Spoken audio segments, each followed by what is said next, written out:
we have the first of this month's video segments. We're taken to Brazil to meet Mariana, and we're also taken to Mozambique to meet Elias. Everything was going fine in my marriage, or so I thought.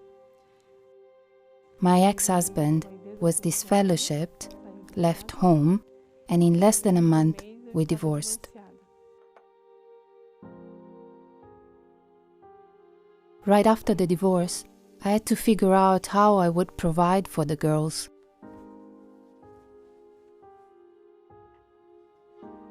And so I began working as a cleaner. I also had to provide for them spiritually. But many times, because of discouragement and tiredness, I couldn't be there for them as much as they needed me to be. Besides all of this, I also had to deal with very negative feelings. It was a very difficult time in my life. I had never been so sick. I couldn't even get up to go to the hospital. To cope with this problem, I just kept praying. I was not able to walk, and I was not able to get to the meetings. The elders realized that I was missing from the meetings. 2 elders lovingly came to see me, because Jehovah uses them as shepherds. I live very far from the Kingdom Hall, but the brothers made the sacrifice to get public transport, get off at the main road, and from there, they walked 40 minutes to reach my house. I don't know what I would have done. When the elders arrived, they listened to me. They cried with me, and they read the Bible with me. Jehovah loves me. When I started to feel better, I went back to the group. I was really happy to be back with my brothers. So again, we have this situation here with Mariana in Brazil and Elias in Mozambique. Mariana, as we see there, gets divorced and has the challenge of navigating life without her husband in the family and suddenly having to provide for her 2 children. We're going to revisit that story shortly. We're also introduced to Elias in Mozambique. Elias's problem is potentially more grave because he has a very crippling illness that means he can't even walk. His elders, I'm assuming by the way that Elias wasn't able to phone for help. I think if he had been able to phone for some assistance, presumably his health condition would be the absolute priority. In any case, his elders realize that he's not at the meetings, and they go to some considerable lengths to get to Elias, who's living in a remote part, and they encourage him, and eventually he ends up getting better, we assume, and going to the meetings. I'm not seeing anything extraordinary there. Yes, it's good that the elders went to such lengths to go and visit him, but was it without any strings attached? Would they have gone to those lengths if Elias didn't believe as they believed?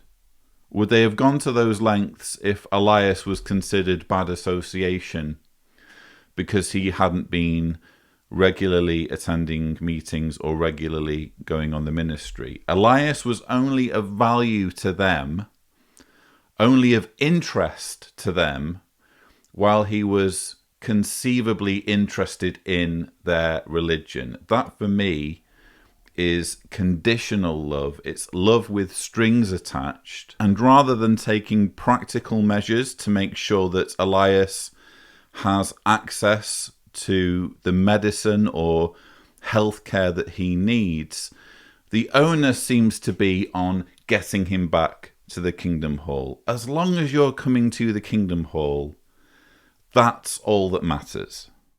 The elders quickly came to my aid. I remember that one of the things that touched me the most was when the elders read a scripture. Psalm 139 verse 3. You observe me when I travel and when I lie down. You are familiar with all my ways. I realized that I am precious to Jehovah. It was as if Jehovah was healing me. I now knew that Jehovah was interested in me and that He was looking after me. He was making sure that I knew it. Something else that I remember fondly was after a meeting at the Kingdom Hall. One of the elders gave me some scriptures to read at home and said that if we needed any help, the elders were there for us. Now, after all the help we have received, we are doing well. The congregation is our second home, and we feel very good there. Everything I have today, I owe to the brothers and sisters, especially the elders. I see shepherding calls as a very evident way in which Jehovah demonstrates His full love for us. I understand at times that these visits might be a challenge for the elders, but the results are really good. Without a doubt, they can see that all the work and all the effort is worthwhile. So just to be clear, I'm not against shepherding visits per se. I think a lot of people confuse shepherding visits with perhaps judicial committees. Shepherding visits aren't necessarily intended to investigate witnesses and interrogate them. They are intended more as a pastoral activity where congregants are given pastoral support and encouragement. And if you are religiously minded, if you are part of a religious community, so long as elders aren't overstepping their boundaries by being invasive, by getting involved in things that don't concern them, I don't really have anything against shepherding visits in and of themselves. But let's not blow them up into something that they're not. Let's not exaggerate their benefits. In this instance, we're getting, again, two stories. Mariana in Brazil, Elias in Mozambique. Elias's story is essentially telling witnesses that you can't get through a health emergency without the support and encouragement of a shepherding visit.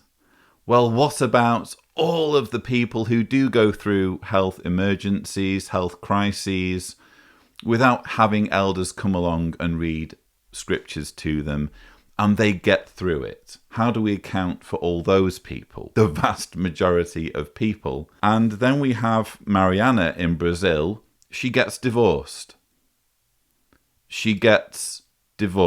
And I get it.